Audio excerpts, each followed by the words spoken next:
Okay. Yes. Ja. Vi har om by og havn, og så har jeg valgt at snakke om parkourbanen. Ja. Her i området, der er mange unge. De bor her enten, eller også så kommer de hertil på grund af uddannelse.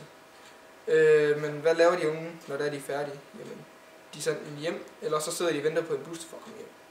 Derfor så har vi valgt at lave en parkourbane til de unge, så der de kan få noget socialt og noget motion samtidig.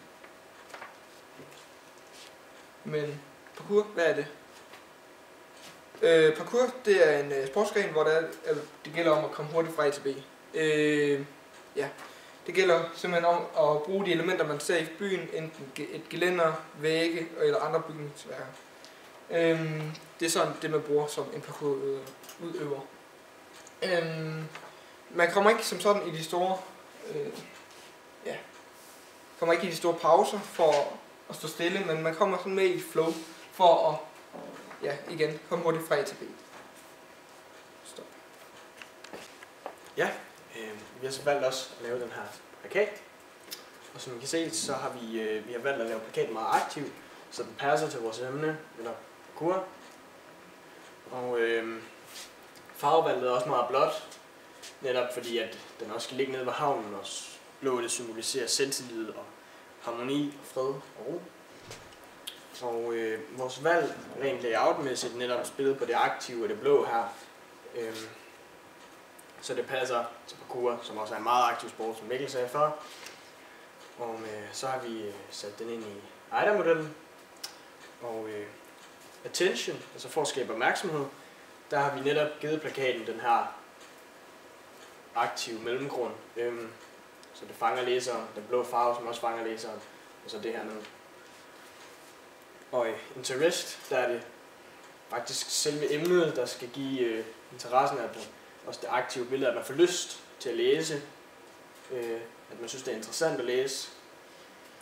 Så desire, altså lyst, at når man ser plakaten, at man får lyst til at dyrke parkour, at man får lyst til at lave det aktive, som de også gør, netop ved at se dem gøre det.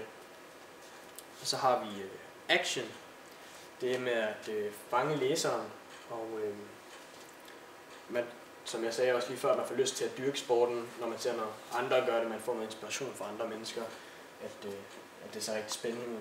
Det er ikke en særlig udpræget sport i Danmark, derfor kan vi godt få noget mere af det. Yes. Og som I kan se, så har vi valgt, at vi vil gerne lave en parkourbane, som er for alle. Vi har valgt at lægge den her nede ved havnen.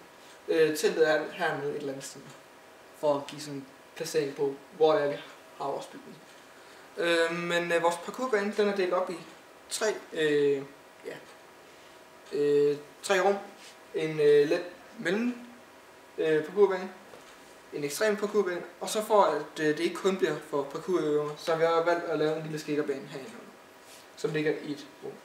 Mens det er, at de to parkourbaner, de ligger med tag over, men alligevel så er det et metalgitter, som ligger hele vejen rundt. For at man får den friske luft, men også mest for sikkerhedens skyld, for at man ikke bare flyver ud over, hvis man har lige lidt for meget fart på. Yes. Den lille, eller hvad er det, den lidt mellem færdsgrad, den ligger tilgængelig for alle på alle tidspunkter af døgnet, hele året rundt. Altså, vi har en åbning, som man bare kan gå ind til. Og så kan man bruge den så meget man vil. Men imens at skaterbanen og ekstreme, den er sådan, når der er instruktør på. Fordi at, jamen, som vi kan se heroppe, der er der åbningstider med en dør, hvor der er det hele det bliver låst.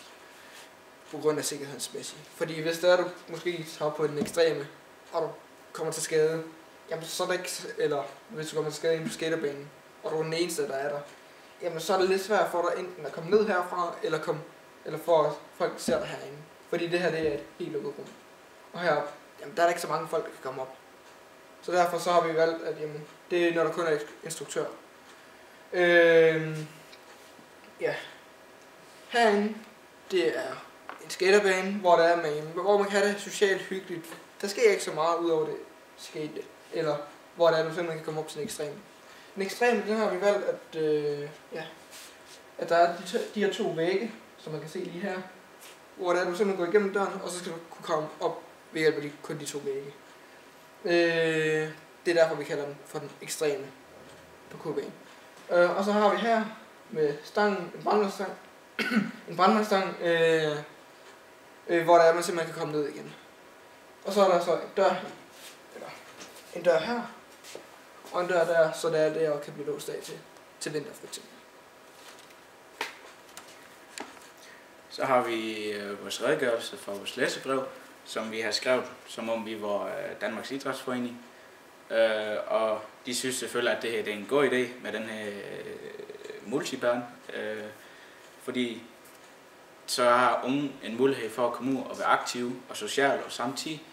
Og så kan man lave en fritidsforening med de her sportsgrene, hvilket de ser som en positiv idé, fordi det her det parkour skating, det er ikke noget, som er særlig populært i Danmark, og nu har man så mulighed for at komme 1-2 gange i uge og så lede for eksempel, eller bare være med. Og det synes de jo selvfølgelig er en god idé, fordi så kan de jo gøre det her mere populært, og samtidig få unge gøre mere social og aktiv i deres fritid. Og så til sidst har vi jo vores konklusion, og der er vi kommet frem til, at vi synes, det her er en god idé, fordi så får vi unge, så får vi unge i gang, så sætter de ikke bare stille det hjemme foran en computer måske, og samtidig får vi også gang i havn, så flere de kommer ned, det er mere sent dernede, og så igen det giver et større socialt liv blandt unge, og de er mere aktive.